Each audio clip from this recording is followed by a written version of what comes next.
La comunidad acaba de recoger la cosecha. Se reúnen de madrugada en el claro entre las chozas a la luz de la luna llena. El chamán relata la tradición. La diosa nos acompaña, nos provee, narra con voz profunda. Nos mira desde el cielo con su cara blanca.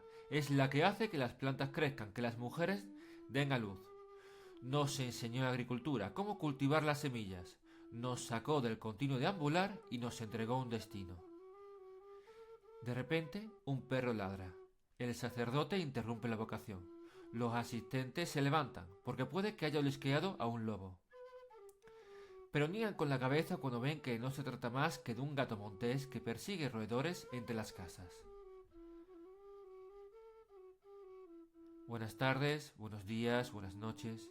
Bienvenidos a El Gato de Ugarit, un programa dedicado a la especulación y al misterio. Arqueología insólita, enigmas históricos y prehistóricos, otros mundos, otras realidades. Hoy, en esta tercera edición, abordamos por primera vez el trasunto de la arqueología misteriosa, de la historia heterodoxa o alternativa, que promete dar muy buenas sesiones en este programa. Aunque más que de historia, hoy versamos sobre prehistoria, en particular sobre las divinidades femeninas, aquellas que fueron las primeras en los orígenes de la religión, en los primeros compases del tiempo. Tratar de prehistoria siempre es un enigma y un dilema. Si nos atenemos a la definición, la prehistoria es lo que hubo antes de lo que hubiera testimonios escritos. Lo que tenemos son yacimientos, restos, que son estudiados e interpretados. Muchos de los yacimientos están incompletos, nos falta gran parte de la información. Se rellenan los vacíos con suposiciones, con interpretaciones extraídas de mitos y de tradiciones. Por ejemplo, las evidencias nos muestran que las primeras divinidades fueron primordialmente femeninas. Así sucedió aparentemente en un principio. En el Paleolítico éramos cazadores y recolectores.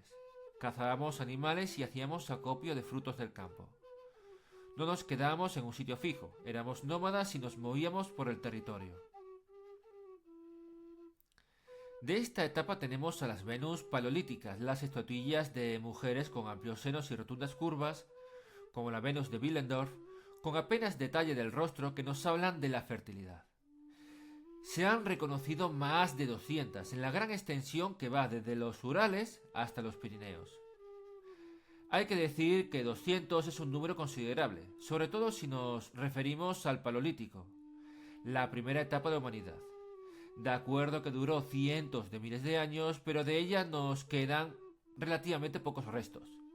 Y por ello podríamos conjeturar acerca de la existencia de una diosa madre primigenia común a los pueblos prehistóricos, de las que estas Venus serían el ejemplo notable. En el Neolítico el ser humano se hizo productor de alimentos. Aprendimos a cultivar plantas y a criar animales. Nos hicimos sedentarios.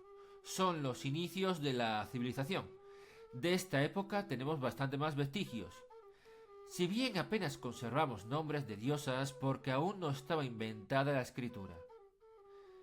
En este contexto he de destacar el nombre de trabajo de la arqueóloga lituana Marija Gimbutas. Tiene varios libros al respecto. Por ejemplo, Diosas y dioses de la vieja Europa. Fijaros que empieza por la palabra diosas, en femenino, porque la mayoría de representaciones eran de deidades femeninas. En cuanto al concepto de vieja Europa, profundizaré en futuros programas y de momento decir que se refiere a las antiguas civilizaciones que se desarrollaron en la Europa suroriental en torno al río Danubio, como Vincha, Starcebo o Cucuteni, que según Gimbutas ya conocían los avances del Neolítico en una fecha tan temprana como el 7000 a.C. Gimbutas llegó a estudiar más de 30.000 restos de estas culturas, un número significativo. E identificó lo que ella denominó como gran diosa como una única deidad con muchos atributos. Gimbutas reconoce muchos tipos de representaciones diferentes. Hay una diosa pájaro, una diosa abeja, una diosa osa, una diosa serpiente, una diosa mariposa, etc. Pero nos aclara que, según ella, no son diosas distintas, sino atributos de una misma y única deidad. Aparte de Gimbutas, otro libro fundamental para comprender este fenómeno es La diosa blanca de Robert Grace. Este autor explora la naturaleza de estas divinidades no a partir de restos arqueológicos, sino de tradiciones poéticas, en su mayoría célticas, pero también grecorromanas, como por ejemplo en El asno de oro de Apuleyo se habla de la gran diosa que confiesa recibir muchos nombres, como Minerva, Ceres, Hécate o Proserpina.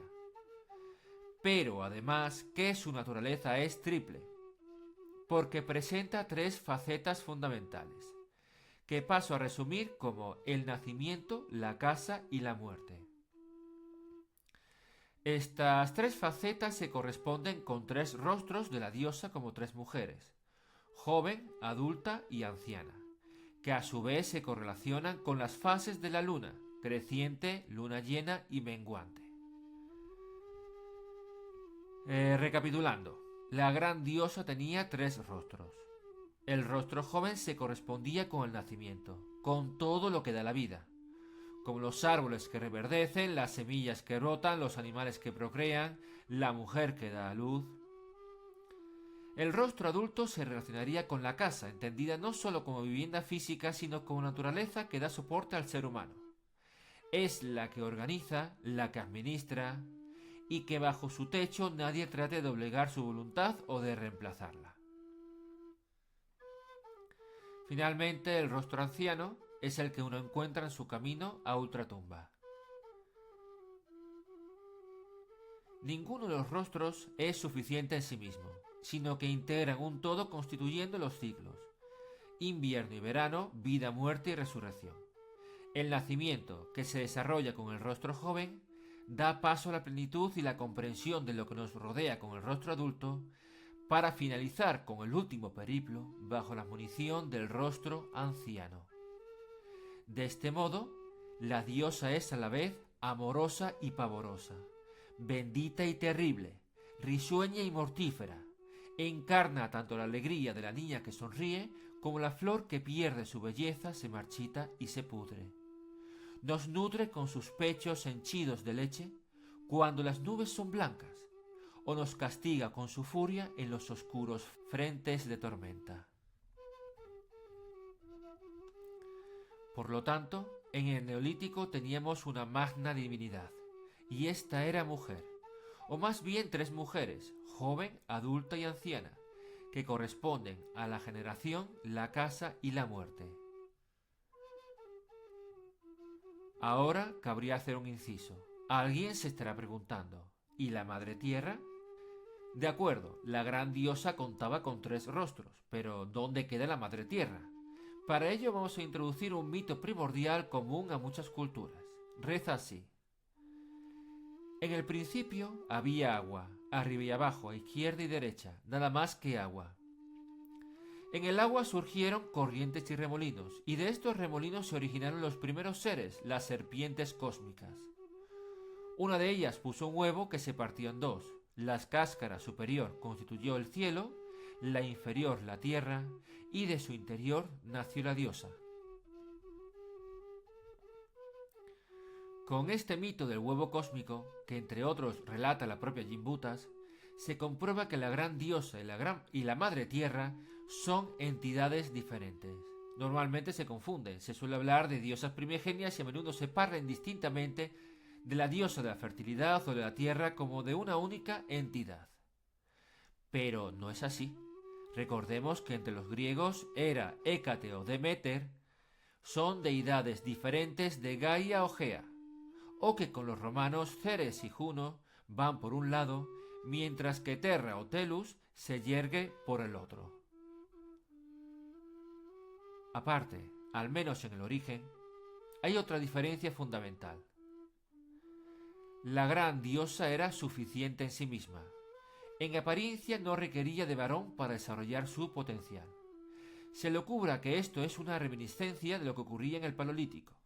Observando las creencias de muchas tribus apenas contactadas en el interior de las selvas, algunos arqueólogos y antropólogos conciben que quizás el hombre en el Paleolítico no sabía que podía ser padre. En otras palabras, no sabía que las uniones con la mujer eran el motivo por las cuales ésta quedaba embarazada. Más bien la magia aposentada en ésta era lo que la hacía quedarse encinta. La mujer era mágica, porque concebía y daba a luz. Y del mismo modo que daba a luz, su poder, su magia, era lo que hacía que las plantas crecieran y florecieran. A diferencia, la madre tierra parece pertenecer a una fase posterior. En el Neolítico se desarrolló la ganadería, se estudió el comportamiento animal y, por comparación, el hombre asimiló que era el padre de lo que en el vientre de la mujer crecía. Posiblemente en este contexto es donde surgieron las dualidades, como hombre y mujer o cielo y tierra. Recordemos el mito del huevo cósmico. Se partió y la mitad inferior constituyó la tierra y la superior el cielo. La madre tierra es femenina, mientras que el padre cielo es masculino. Hay una distancia entre ambos que es el plano en el que vivimos, y el rayo de tormenta es lo que salva esa distancia. Es el esperma, el poder seminal, procedente del Padre Cielo, que fecunda a la Madre Tierra para producir vida. Hay variantes de este mito del huevo cósmico. En vez de agua podemos encontrarnos el caos y la oscuridad. En vez de la serpiente cósmica, un pájaro. Según los órficos, del interior del huevo no nace una diosa, sino un ser hermafrodita, con los órganos sexuales tanto masculinos como femeninos. Pero estas variaciones corresponden a cosmogonías bastante posteriores. Porque si nos retrotraemos al comienzo, tenemos a la Madre Tierra como el mundo inferior, al Padre Cielo como la bóveda celeste y a la gran diosa como la que nace del interior del huevo. Era independiente de estos principios, suficiente en sí misma. El cielo y la tierra solo eran los soportes sobre los que ésta actuaba. Por esta razón, aunque en el Neolítico el hombre descubriera que era el padre de la criatura, durante miles de años la mujer siguió gozando una situación de privilegio, puesto que la diosa se comprendía como una entidad que no requería de consortes. Según Robert Grace, las sociedades de por entonces eran matriarcales. La diosa tenía tres facetas: la generación, la casa y la muerte. En correspondencia, la mujer era la que poseía la tierra, porque sin su intercesión las plantas no crecerían. También quien dictaba en el hogar como la protectora, y quien acompañaba a los difuntos en su último viaje, y por tanto protagonizaba la relación con lo ultraterreno, la que oficiaba el hecho religioso.